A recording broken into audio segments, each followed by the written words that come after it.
Bonjour à tous, j'espère que vous vous portez bien. On va débuter ensemble un nouveau livre qui s'intitule Être assis, marcher, tenir ferme de Watchman Nee. Alors, sans plus tarder, nous allons rentrer dans l'introduction ensemble.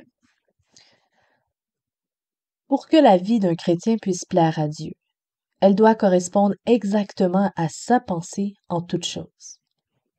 Trop souvent dans nos vies, nous appliquons ce principe à un détail particulier de notre conduite ou de notre travail pour lui, sans réaliser l'étendue de l'ajustement qui nous est demandé, ni parfois même où il doit commencer.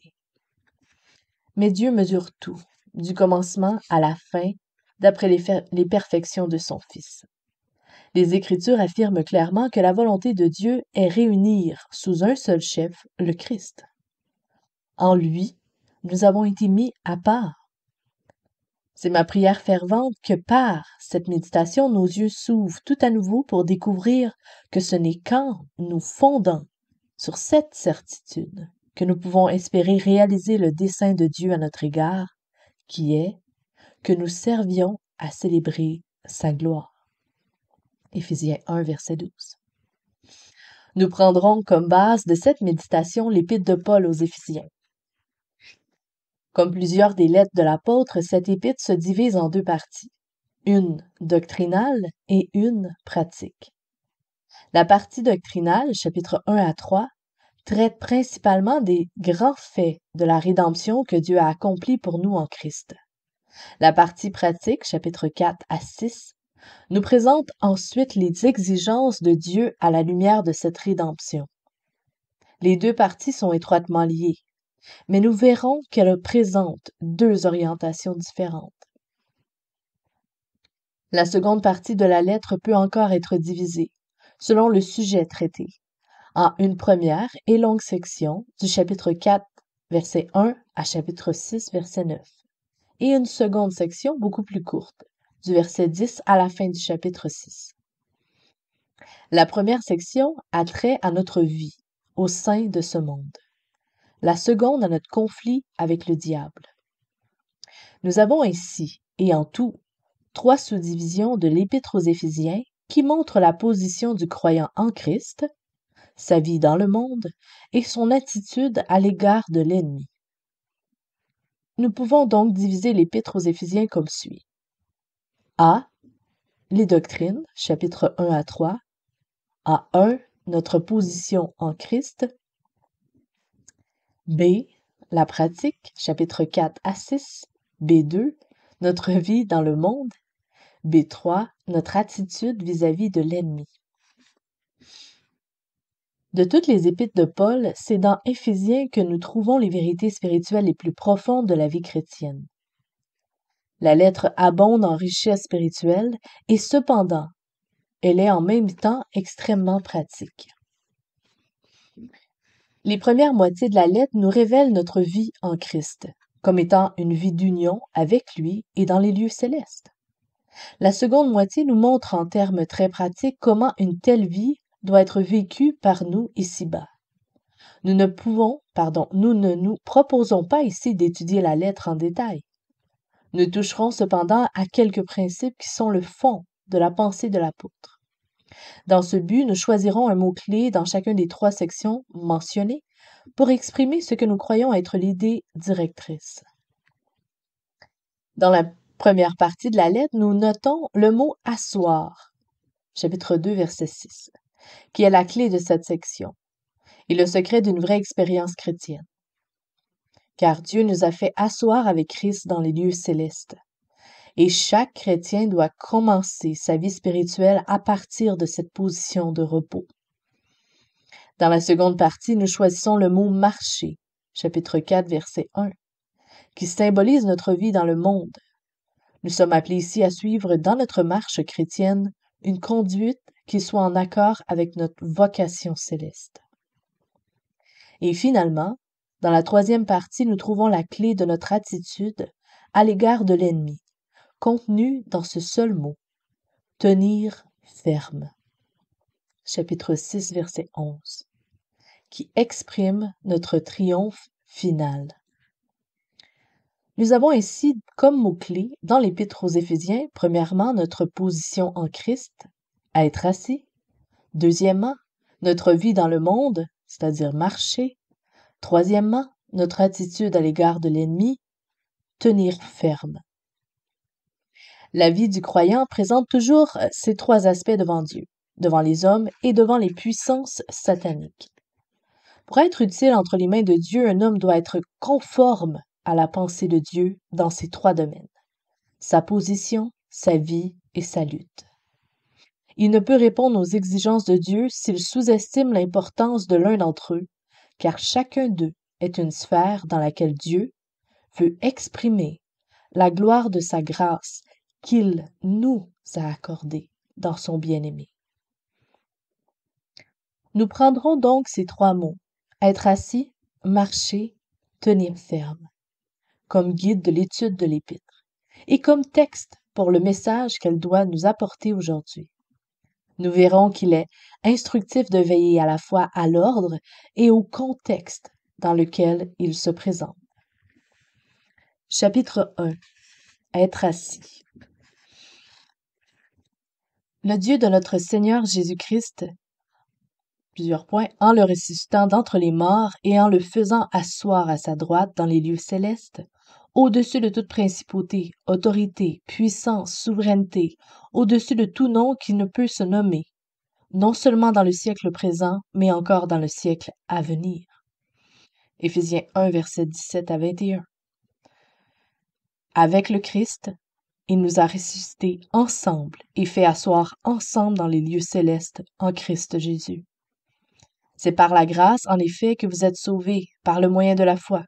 Et cela ne vient pas de vous, c'est le don de Dieu. Ce n'est point par les œuvres, afin que personne ne se glorifie.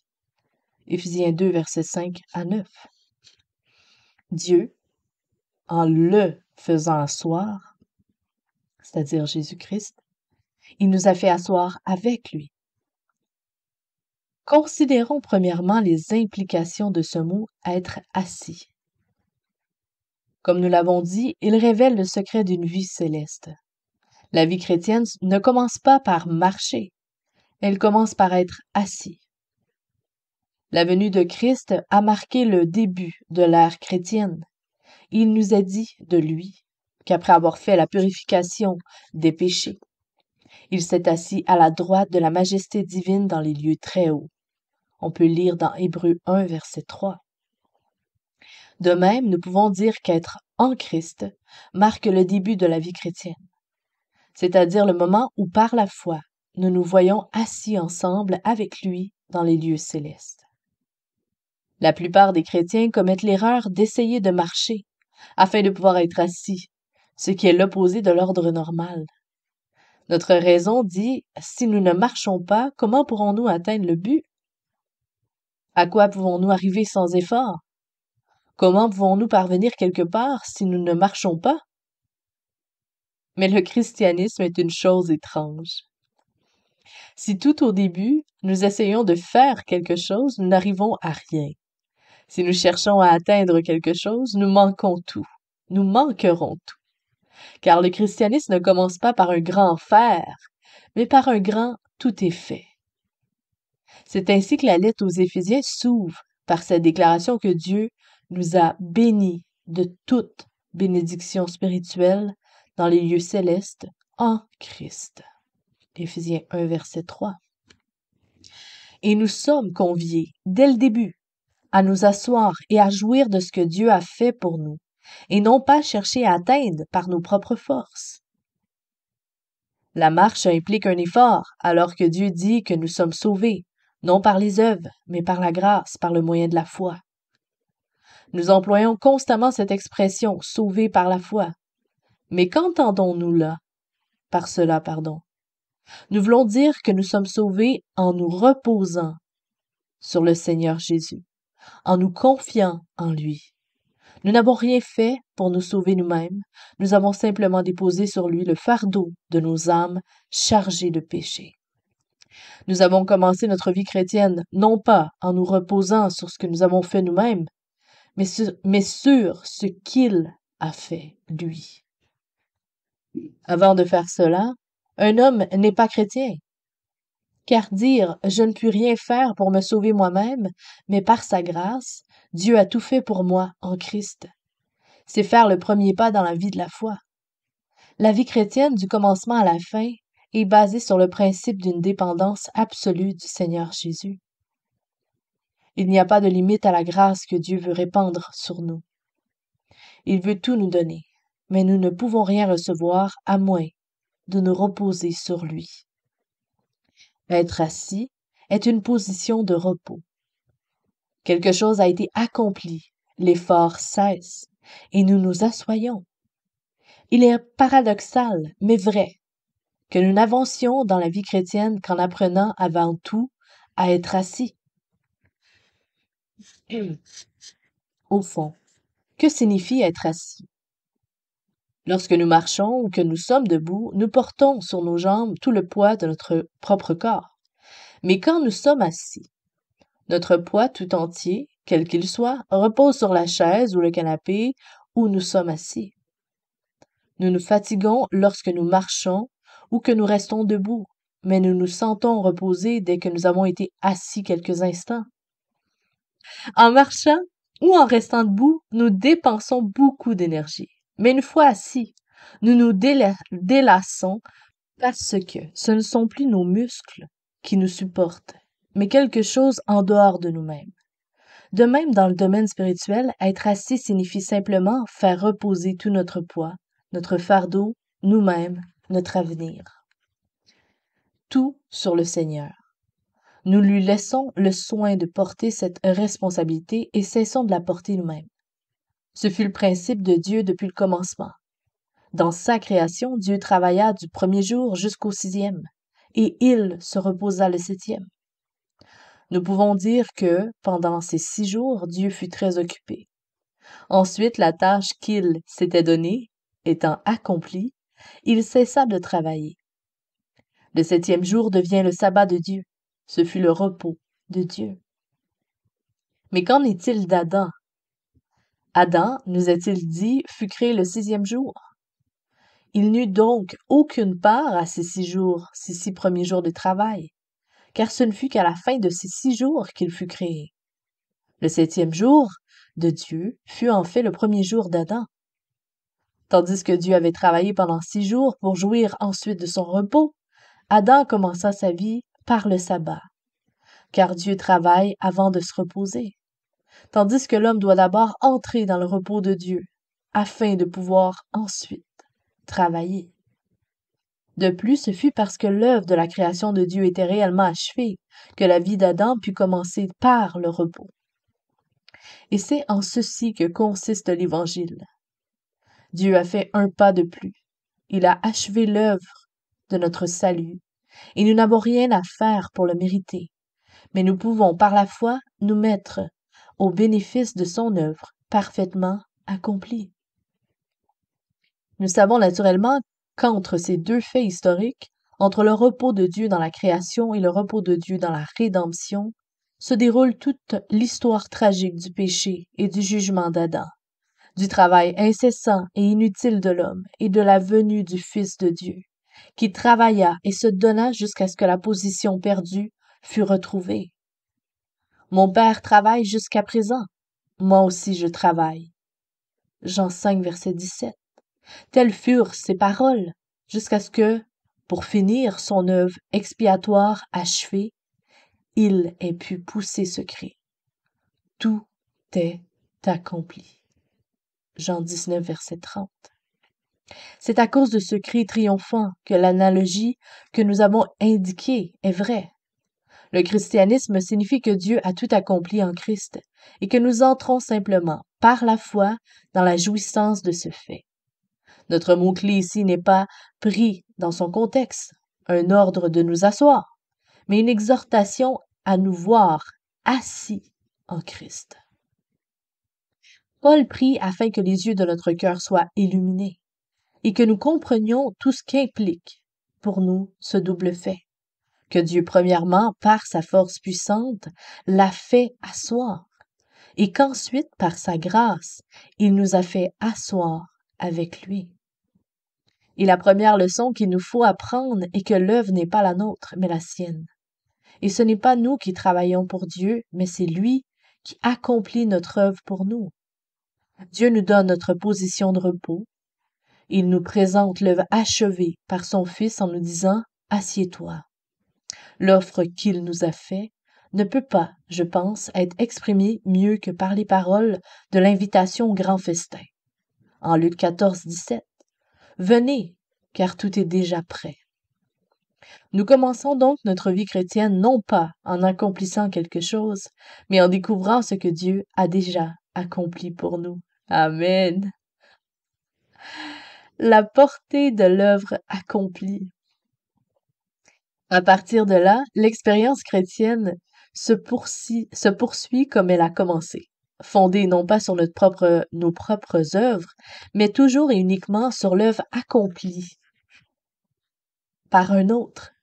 Chaque nouvelle expérience spirituelle commence par une acceptation par la foi, en étant assis, si l'on peut dire, de ce que Dieu a accompli. C'est un principe de vie que Dieu lui-même a établi. Et du commencement à la fin, chaque phase successive de la vie chrétienne suivra ce même principe. Comment puis-je recevoir la puissance du Saint-Esprit pour le service? Dois-je peiner pour l'avoir? Dois-je supplier Dieu de me la donner? Dois-je affliger mon âme par des jeûnes et des renoncements pour la mériter? Jamais! Ce n'est pas là l'enseignement des Écritures. Réfléchissons encore. Comment avons-nous reçu le pardon de nos péchés? Éphésiens 1, versets 6 à 8 nous dit que ce fut selon la richesse de sa grâce, et que cette grâce, Dieu l'a abondamment répandue sur nous. Nous n'avons rien fait pour mériter le pardon. Notre rédemption est en Christ et par son sang. Elle est à nous sur la base de ce qu'il a fait lui. C'est l'évangile de notre salut. Quelle est la base scripturaire pour l'effusion du Saint-Esprit? C'est la glorification du Seigneur Jésus. Parce que le Seigneur Jésus est mort pour moi sur la croix, je reçois le pardon de mes péchés. Parce qu'il a été élevé sur le trône, je reçois la puissance de l'Esprit. Élevé à la droite de Dieu, il a reçu du Père l'Esprit Saint qui avait été promis, et il l'a répandu, comme vous le voyez et l'entendez dans Acte 2, verset 33. Le Saint-Esprit est donné parce que le Seigneur Jésus a été glorifié. Ce don ne dépend donc pas de ce que je suis, ni de ce que je fais. Je n'ai pas reçu le pardon pour avoir fait quelque chose, et je ne reçois pas non plus le Saint-Esprit en faisant quelque chose. Je reçois tout, non pas en marchant, mais en étant assis, c'est-à-dire en me reposant sur le Seigneur. De même qu'il n'est pas nécessaire d'attendre pour faire l'expérience initiale du salut, point n'est besoin non plus d'attendre pour recevoir l'effusion du Saint-Esprit. Permettez-moi de vous assurer que vous n'avez pas besoin de supplier Dieu pour recevoir ce don, ni de crier, ni de faire des réunions d'attente. Vous recevrez le Saint-Esprit non à cause de ce que vous faites, mais à cause de la glorification du Seigneur Jésus-Christ, en qui vous avez cru et vous avez été scellés du Saint-Esprit qui avait été promis. Cela aussi est l'évangile de notre salut. Si ce que nous avons dit du pardon de nos péchés et du don du Saint-Esprit est vrai, qu'en est-il de notre sanctification? Comment pouvons-nous connaître la délivrance du péché? Comment notre vieil homme est-il crucifié? Encore une fois, le secret n'est pas de marcher, mais d'être assis. Non pas de faire quelque chose, mais de nous reposer sur ce qui a été fait. Nous qui sommes morts au péché, c'est en sa mort que nous avons été baptisés. Nous avons donc été ensevelis avec lui.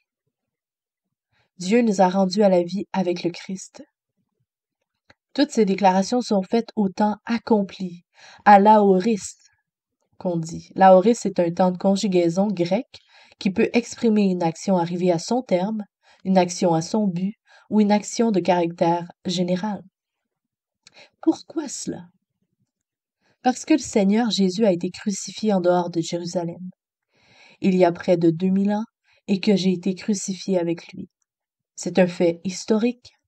Par ce fait, son expérience est devenue maintenant mon histoire spirituelle, et Dieu peut dire de moi que j'ai déjà toutes choses avec lui. Tout ce que j'ai maintenant, je l'ai avec Christ. Dans les Écritures, il n'est jamais parlé de ces choses comme appartenant à l'avenir, ni même comme devant être souhaitées pour le présent. Ce sont des réalités historiques concernant Christ, dans lesquelles nous tous, qui avons cru, sommes entrés. Avec Christ, crucifié, ressuscité, assis dans les lieux célestes. Pour la pensée humaine, ces idées ne sont pas moindres surprenantes que ne l'étaient les paroles de Jésus adressées à Nicodème dans Jean 3:3. Il s'agissait de savoir comment on peut naître de nouveau. Ici, il s'agit de quelque chose de plus invraisemblable encore, quelque chose qui doit non seulement être effectué en nous, comme la nouvelle naissance, mais que nous devons voir et accepter comme nôtre parce que j'ai accompli il y a longtemps en quelqu'un d'autre. Parce que déjà accompli, pardon. Parce que déjà accompli il y a longtemps en quelqu'un d'autre. Comment cela peut-il être? Nous ne pouvons pas l'expliquer. Il nous faut le recevoir de Dieu, comme quelque chose qu'il a fait, lui. Nous ne sommes pas nés avec Christ, mais nous avons été crucifiés avec lui. Galates 2:20. Notre union avec lui a donc commencé avec sa mort. C'est là que Dieu nous a mis en lui. Nous étions avec lui parce que nous étions en lui. Mais comment puis-je être sûr d'être en Christ?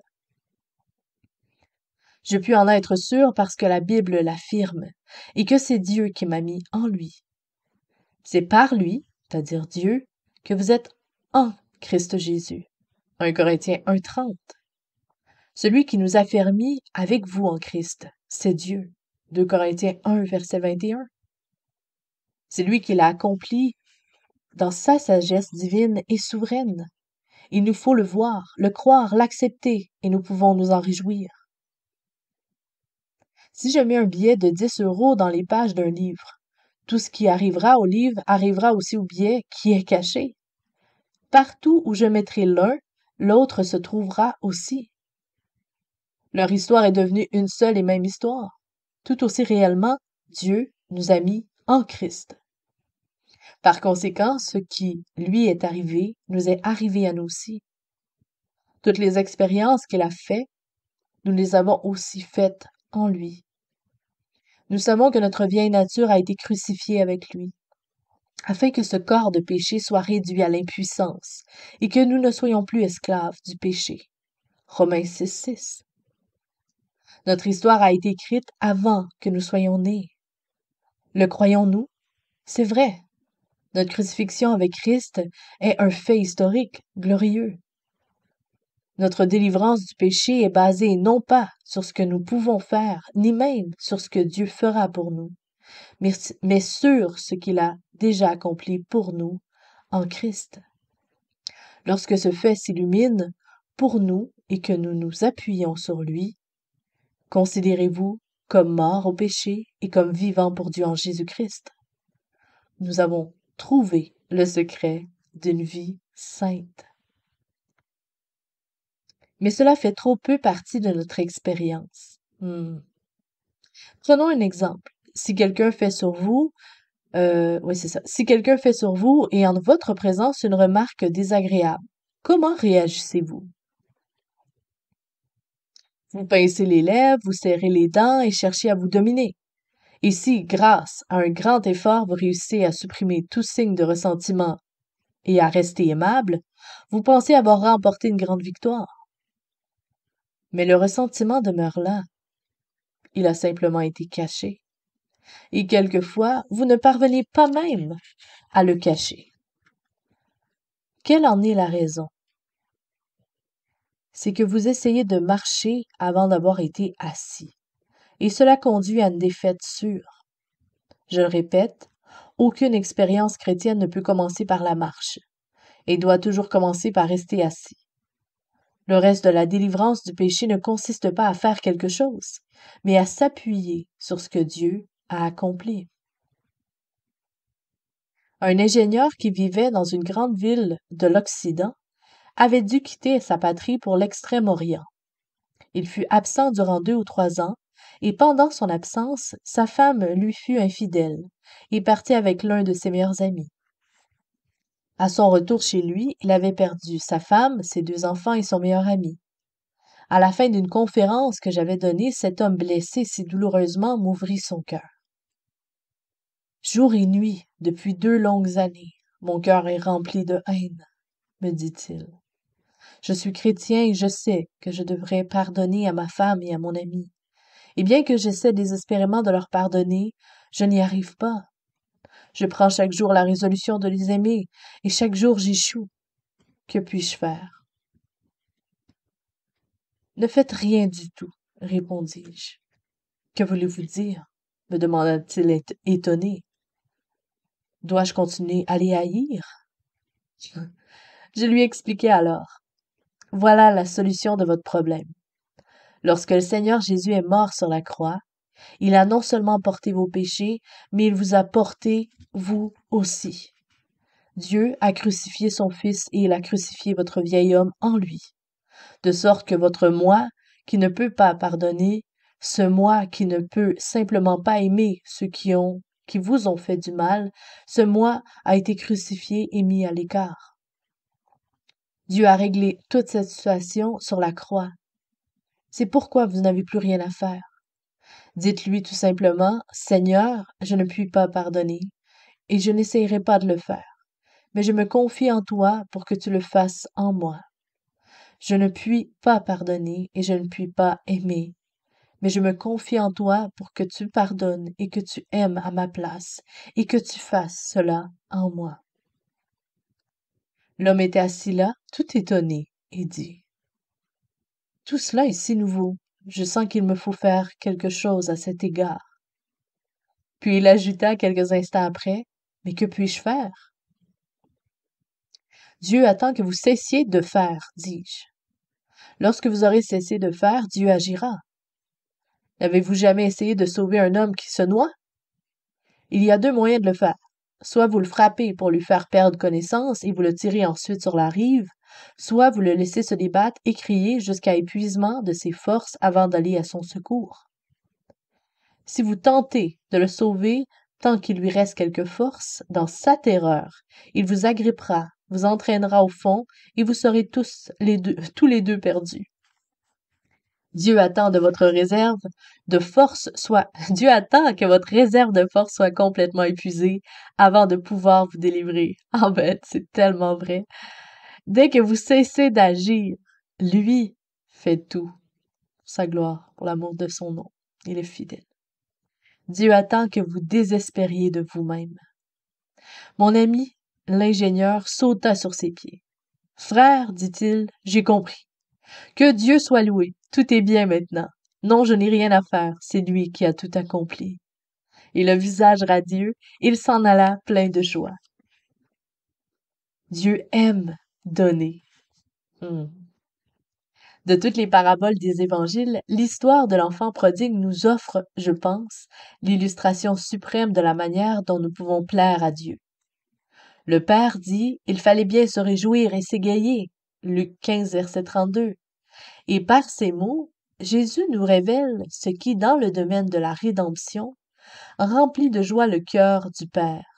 Ce n'est pas un frère aîné qui travaille assidûment pour le Père, mais un frère cadet qui ne fait rien et laisse un père le soin de faire tout pour lui.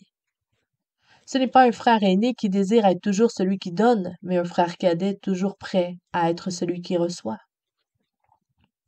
Lorsque le fils prodigue revient à la maison, après avoir perdu tous ses biens dans une vie de débauche, le père ne lui fit pas une seule question, ni un mot de reproche sur la perte de ses biens.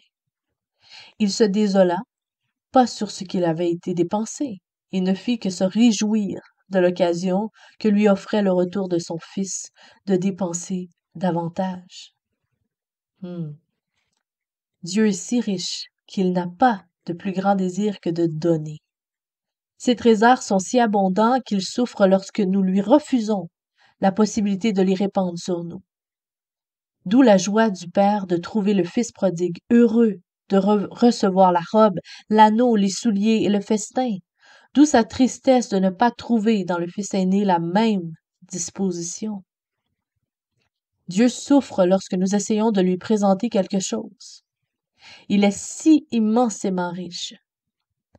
C'est pour lui une grande joie lorsque nous lui permettons de donner et donner et donner encore. Il souffre lorsque nous essayons de faire quelque chose pour lui, car il est tellement puissant. Il désire que nous le laissions tout simplement agir. Il veut être éternellement celui qui donne.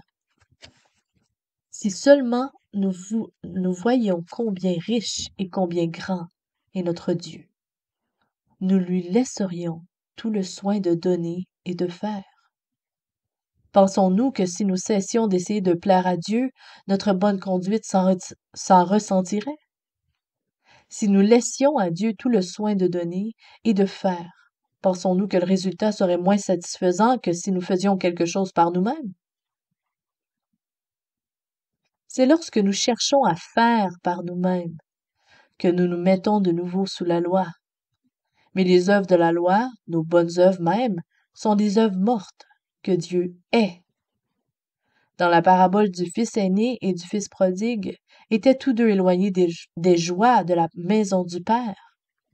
Mais le fils aîné, bien que n'étant pas dans un pays lointain, n'était en fait dans la maison du Père que par sa position, et sa position théorique n'a jamais pu devenir expérimentale, comme celle du fils prodigue, à cause de son refus de renoncer à ses propres bonnes œuvres. Cessons tout simplement de vouloir donner, et nous expérimenterons combien Dieu aime donner. Cessons de faire, et nous découvrirons combien Dieu sait et peut faire. Le plus jeune fils était entièrement pécheur, mais il revint à la maison. Il y trouva le repos, et c'est là que commence la vie chrétienne.